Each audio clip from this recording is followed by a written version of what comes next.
Hi there, I'm Maggie Cassella, and I'd like to welcome you to the bonus round of Margaret's MAM fundraiser, the Fireside Chat. Of course, it's June, so there's no fire, but there will be chat.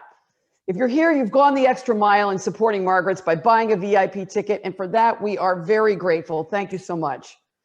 Just before we get started, a bit of housekeeping. Of course, the chat goes for 20 minutes, and we'll be opening the lines for questions from the audience at 8:05. Questions can be sent by going to the chat box embedded in the webinar. And donations, of course, will be accepted throughout the evening by going to Margaret's website at www.margarets.ca. Okay, let's get to it.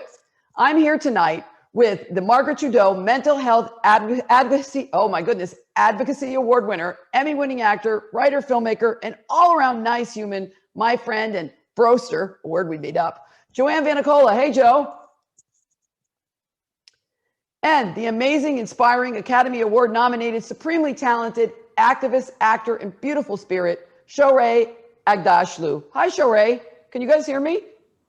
Yes, it's just a little slow on the coming in. Yeah. Okay. All right. So you guys were all here, right? And you're hearing me?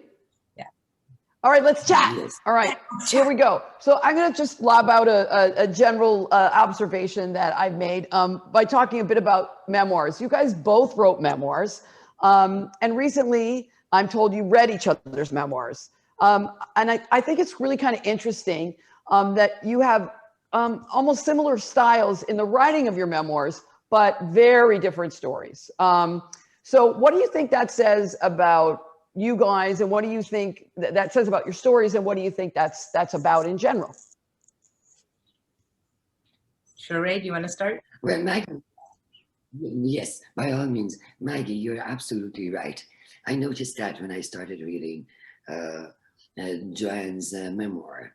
I noticed that it's the same style, and it told me that we're both fans of Gabriel Garcia Marquez, traveling in time, going back and forth, because there are times that you really can't start from the very beginning.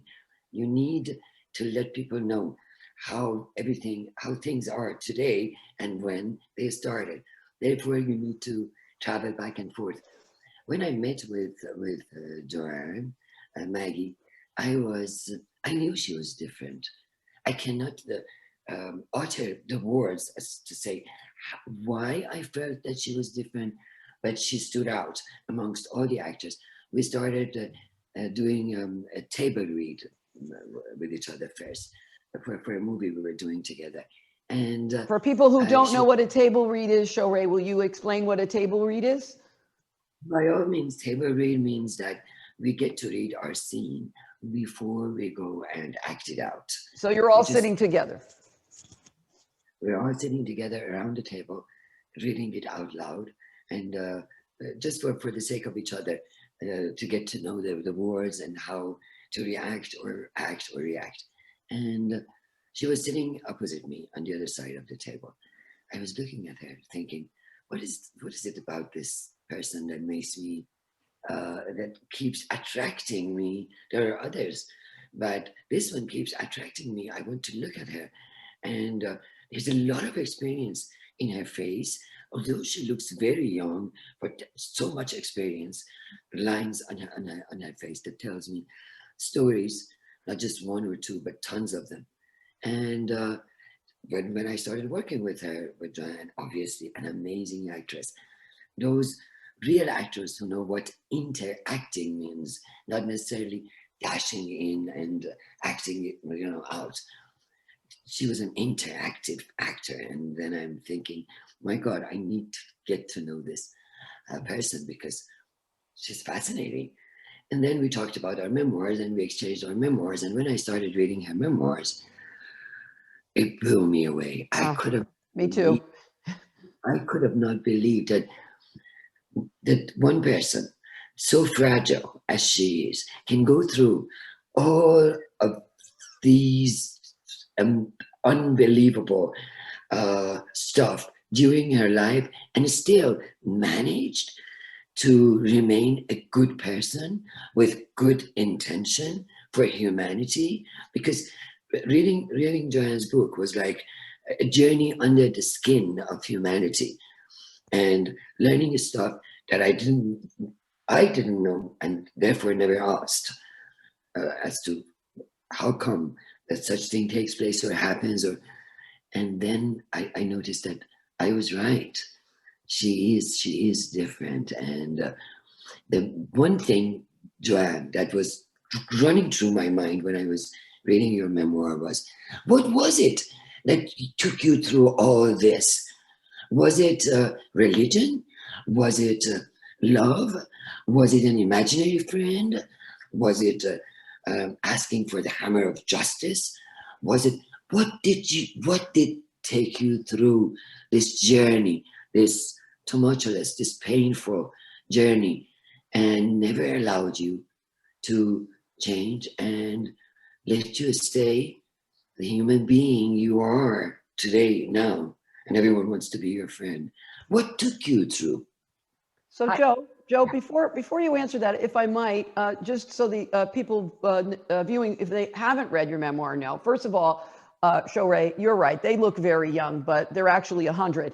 Joe is 105 years old.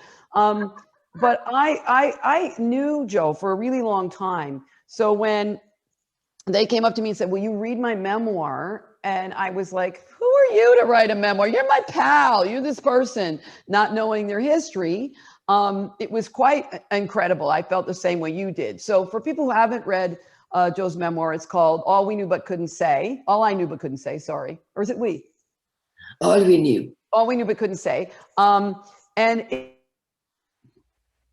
She froze, didn't she? Filled with Freezing. That's okay. I'll answer your question now.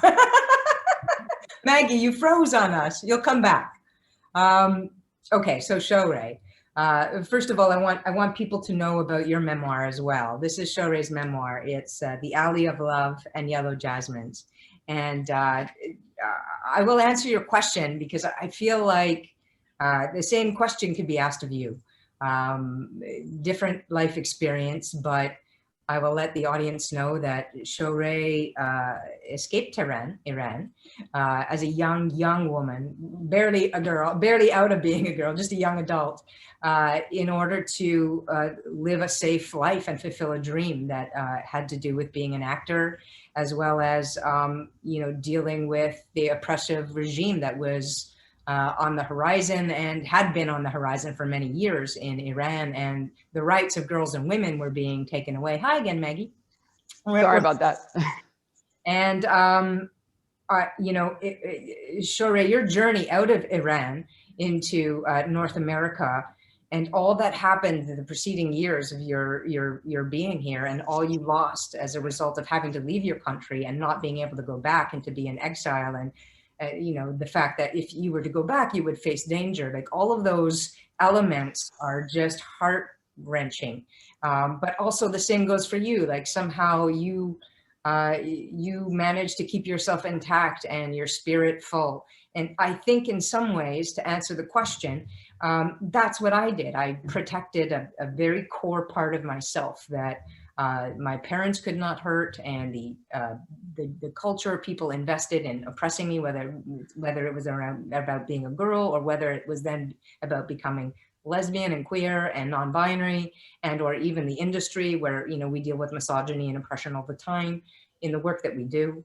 All of those things were very, very difficult, but yet still that core self, that piece that I protected, I call my soul, my spirit, myself, my higher self. I don't mean that in a religious way. I mean that in a very intimate way, a personal way. They could not destroy that part. And that's the part that grew and grew and grew and grew over many, many years. I was very fragile as a young person and very fragile as a young adult. And it took all of those years up until my 40s, really, to kind of come to terms with my history and my past, all while through those years being an activist and an advocate at the same time. So I feel like protecting myself as a young person, my work as an artist, as well as my activism and advocacy, were all important components to living a full life and realizing who I was, and continuing to grow and get healthier and hopefully wiser. A little slow on that, but I'm getting there. A little arrested development, but that's okay. And also, to guide me into the future so that, I continue to do the advocacy and continue to write scripts and books and stories and act in pieces that hopefully will inspire other people and tell stories that rarely get told. So that's, all of those things are really important to me. And I don't know, sometimes you don't know how you get by when you're very little and you're in the moment, you're being hurt. That's why I was so interested to know, because I was in my 20s when I started my journey, but you were 5, 6, 7 years old. And that's why when I was reading it, I was thinking, what took her through? There must have been something in her, like a wise child, or a child that understands what's going on and tries to save herself at the same time, find a way to get away from all this in the best way possible. Because even when I was reading your memoir, there were times like, oh my God, I feel like if I were her, I would have been thinking of getting rid of myself, or but. Yeah. But, I think that's part of, if we think about the occasion, when we think about mental health and how we survive traumatic events, and how we process that stuff and how we heal from those things. I needed a lot of help, and I did get the help that I needed. And I do think that depression, and this is something I talked to Maggie about as well, that depression and mental health issues and struggles that we have, whether it's addiction or whatever the issues are, those are almost natural responses to trauma. Because if you're connected to your experience and it hurt, then you're going to feel things. And a lot of times, that's why I think we have a lot of hurt people, because I think there are a lot of traumatized people in the world, and we don't really talk about that enough, whether it's Black people or Indigenous people or women like yourself who escaped places like Iran, or young people like me who grew up in violence and abuse, and whatever those issues are, it's natural to have responses and reactions to those things. And how do we heal from that? And then how do we make the world a better place? That's my passion, right? And I think to that point, Joe, people protect themselves in different ways, and in a weird way, sometimes, where we go mentally is a way of protecting ourselves.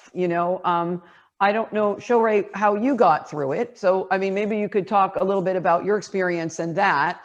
And then, yeah, Joe, back to your point. Yeah, all of those things, depression, addiction, all of them are a way of getting through it. They may not be the best way for us, but they are a way. So I think, I'm not a mental health person, that was our discussion. So Shohreh, how did you get through it? Maggie, I started having depression a year after I left Iran. I drove out. It was a hard journey for me. So I had to literally drive from Tehran to London to get myself educated and to start doing something that is, profitable to the humanity and myself, and do not waste my time back in a turmoil situation in my birth country. But I started having depression, but then I asked around, and I didn't have a good financial situation to see a doctor. They were very expensive, £300 per hour. Jesus. So I asked around, and a friend of mine told me that she had experienced the same feelings, and all she was told was that try to talk to yourself, try to understand why you're depressed, try to understand your situation, analyze your situation. And I started doing that, but then I started having panic attacks, which back then, 35 years ago, nobody knew what panic attack was, at least in London. When I moved to Los Angeles, I started going to UCLA hospital, and they kept telling me that I had a very rare disease that attacks me every now and then, but it's not really not for real. It's all in my mind. Finally, I paid that $300 because I had to. And the doctor was amazing. He told me that it's because of the fact that unconsciously, I feel like I'm alone and I feel vulnerable. And every time I get the panic attack, it's because of the fact that I see something that reminds me of my past, where I was living happily ever after with my parents, or when I was living back in Iran. And he was right. The first time I got my panic attack, I was invited to a lunch party at a producer's place. We were in the backyard, and a German Shepherd was going around wagging his tail. And obviously, that German Shepherd reminded me of my own. His name was Pasha, back in Iran, when I was experiencing a serene and quiet life, and everything was perfect. Perfect picture, sort of. That's why. And he said, anytime you get a panic attack, just try to find what took you there, what took you back, and then remind yourself of the fact that it is not physical. Because every time it attacked, I felt like, I'm dying, I'm dying. I should have written a will. I'm dying, I'm dying. But remember, you're not dying. It's all in here, nothing physical. So, and get a brown bag and start breathing in and out the brown bag, like that. And I still get it once in a while. But when you know what's happening to you, awareness takes you like 50% of the way through. And then obviously, if you're a grown up and if you understand, the core, if you can find the cause, then you should be able to get rid of it, to do something for it. But thank God for the places like UCLA Hospital or Mad About Margaret's. Thank God for these places, because there are really people who cannot afford, like when the situation I was at 35 years ago, to go and seek help. Thank God for these places.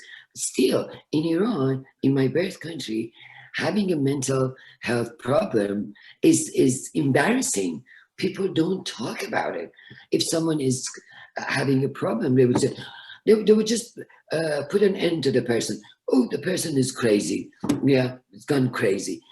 No help, no talk, no sort of tribal, because for every other thing, 6 heads talk for one. Yes, let's go buy this land. But when it comes to mental health problems or diseases, no one wants to talk about it. It's a shame. I think that's true in a multitude of places, including here. And you're exactly right. It's why places like Margaret's, where people can get help without having to come up with the $300, is so expensive. I do see the weird poetic whatever in learning about panic attacks in LA, of course, the land that probably causes more of them for people who shouldn't have them than any other place in the world, because of the industry that we're in, is what I'm talking about, of course. And if I could just talk a little bit about that, because I think people would be interested to know how the industry we're in and how it treats women. And we've all learned through the Me Too movement of what's gone on and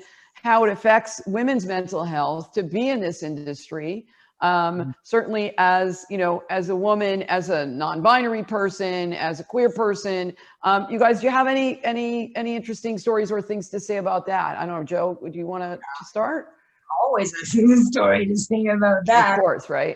Only half the night, not too long. I think the truth is that you learn from a very young age, and I was a child actor, so I knew from my girlhood that sexism and misogyny and sexual violence was a real thing in the culture and in the industry, and I was dealing with that as a child and a teenager when I barely knew myself, and I was absorbing all those horrible, nasty messages from mostly men in the industry about how to present, how to be a girl, what's expected of you. If you were a tomboy or queer, you're non-binary or trans or whatever the issues are, you didn't even exist. You weren't even on the page. You weren't even allowed to exist. So it took enormous courage, I think, for not just myself, but I think anybody who's queer or non-binary or trans and female and a girl, to sort of deal with the oppressive sort of misogynistic situation that we all deal with in the film industry.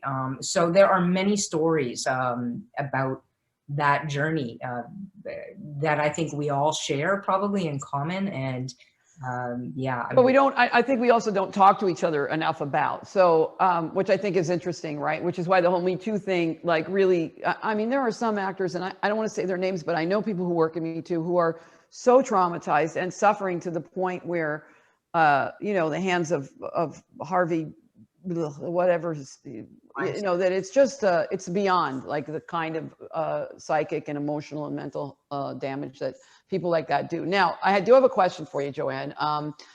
Someone's written in, I loved your book. You survived and thrived. How do you channel your anger or your emotions about the past? How do I channel my anger? Yes, or emotions about the past.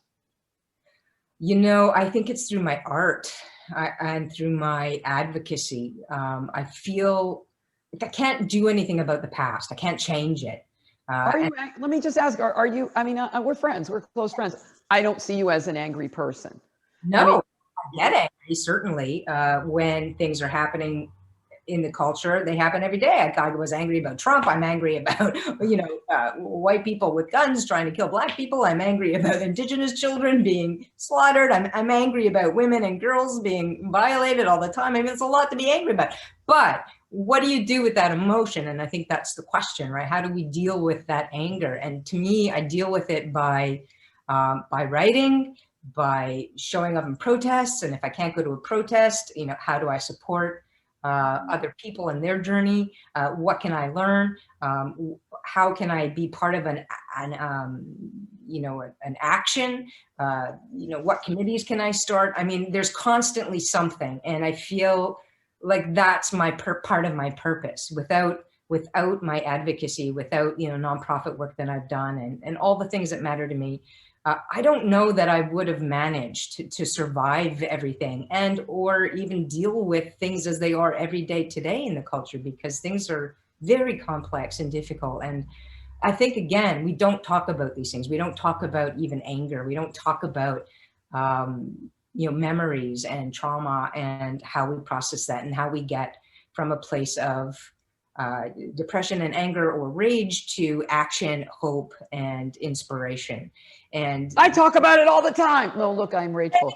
You know, they go together in a way, and you just have to find a way, right? And you know what, Joanne, Joe, we're Italian, so yeah. we're pretty good at actually. We're good at it. We're good at it. We're good at it. I got a light question, which I very much appreciate to both of you. Cat or dog person? Shohreh, we'll start with you, because are you a cat or a dog person, or both? I've had both of them, but I started with cats. So cats are your preference. Joe, I know you have that animal that's waiting to just jump on your face right now, and that is? Yes, I do. I have a cat right now that I adore, who's a little bit cranky and funky and silly because he's a kitten still. He's almost one, but he's still a kitten. But I love both. I love cats, dogs. I love all animals, to be honest. I don't think there's an animal I don't love, really. Yeah. I think turtles have an attitude, but that's just me. Well, they're slow sometimes, really. Maggie, you have two. I have two giant dogs. I have two giant Weimaraners, yes, and they are goofballs. And I mean, you know, they sleep on the bed. What can I say? Question for you both again. What do you think the biggest challenges are facing women today? Shohreh, you want to start? By all means, absolutely. The biggest challenge is to get together, stand by each other, trust one another. It's really interesting. Back in Iran, they were asking me, why do you think Iranian women are not very much behind each other's back? And I said, well, most probably it's rivalry, because of the fact that for thousands of years, men were allowed to marry more than one woman. They were allowed to marry 4 women legally and have 99 concubines. Maybe that's why it is still in our DNA. But when I left Iran and started living elsewhere in the Western world, I noticed that no, it's nothing to do with our DNA, or it's all about the fact that camaraderie is a new thing for us. Let's just take a look at the time we received our rights to vote, meaning that we established ourselves as human beings, as not necessarily the secondary citizen of our countries, but the citizen of our countries, and started voting. That's why it's all new to us, being together, having a club. For men, having a club is easy. They love their clubs and they don't let you in. But for women, forming a club takes a long time because it's hard for us to trust one another. It's whatever it is in our DNA, it's very new and we need to build it up. Joe, yeah. Joe, what do you think? That's the question again? The question is, what's the biggest challenge women are facing today? Yeah, I mean, I think male supremacy, male violence. I think, the fact that sexual violence is so prevalent and so acceptable almost. It's still, even when you go to the courts and you try to get justice, usually justice is not on your side. I think when you think of intersectionality, I think it was in the mid 90s, really, when we're, or 50s, 60s, 70s, 80s, 90s, not that long ago that, correct, women were, got the right to vote, that civil rights was, on the rise, and all of these issues were sort of all happening at the same time. And queer people, were also criminalized. And I think that we don't talk enough about the intersectionality of all that.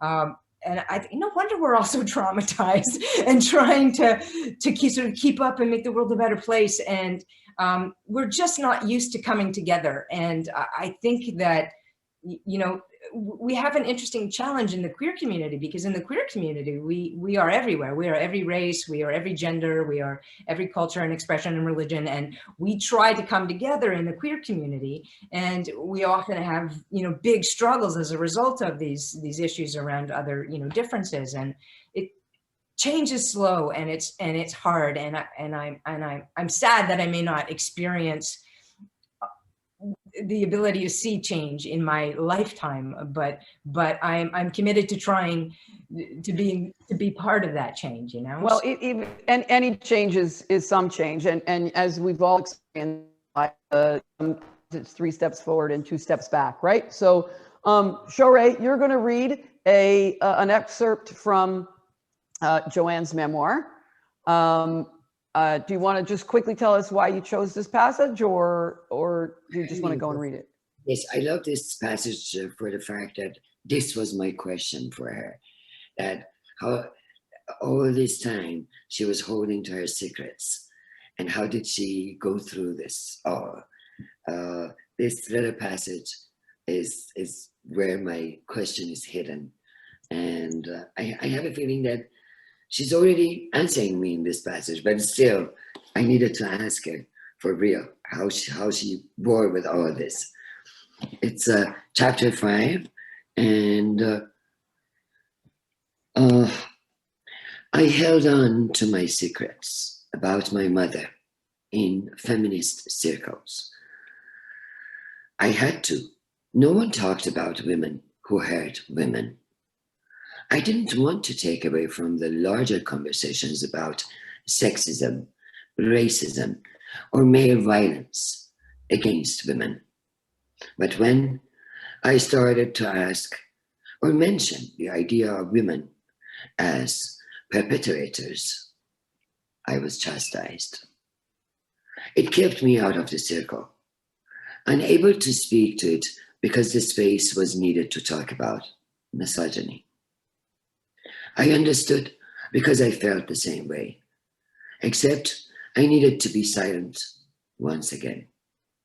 Even though I wanted to fight the woman who screamed at me, and on a few occasions I did. It doesn't mean I hate women because they hurt me. I know what it's like to be hurt by men. I wanted to say, it's not my fault. It wasn't my fault that I carried my mother on my back. all the shame she heaped on my shoulders. I apologized for exposing it when I heard things like, "Oh, it's so rare. There aren't even any stats," or "It's not the same." Mm. I wasn't comparing. And if it was rare, then I was rare, but just as real. Wow. Thank you so much, Shohreh. I wish you had read the entire book to me because that was beautiful. There's Jo with her book, All We Knew But Couldn't Say. And that is it for us. I want to thank everybody for joining us and to say a final good night. The executive director of Margaret's, Diane Walter, is here. So thank you all. Good night, everybody from us. Diane, over to you. Good evening, everyone. I hope you're enjoying yourselves.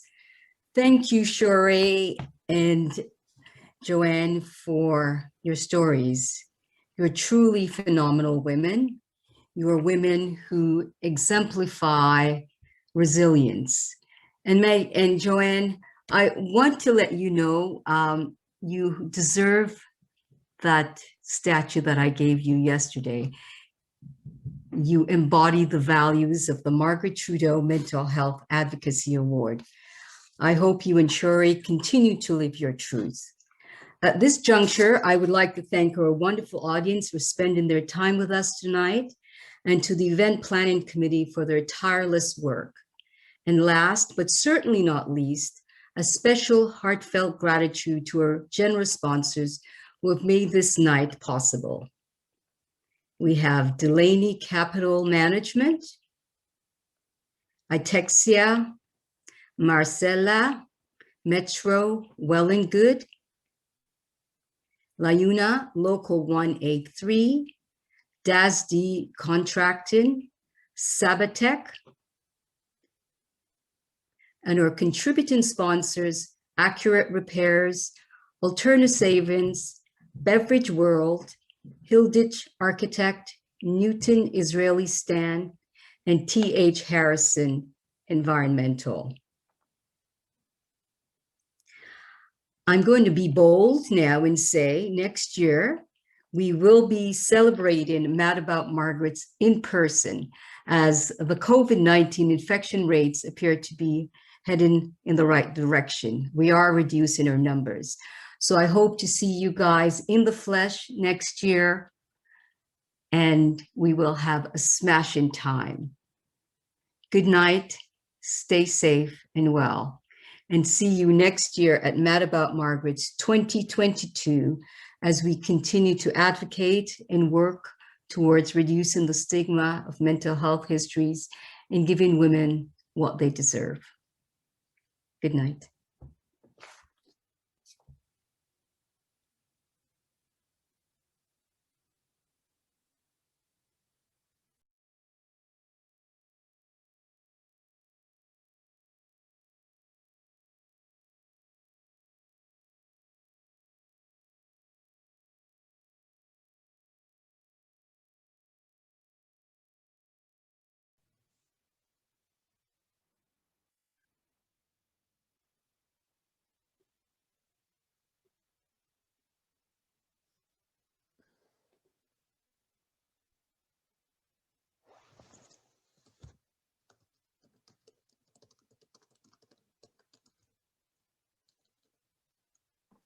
Hey, who's there still? Well, I am, but do you have Shohreh's number? Just FaceTime her and me at the same time.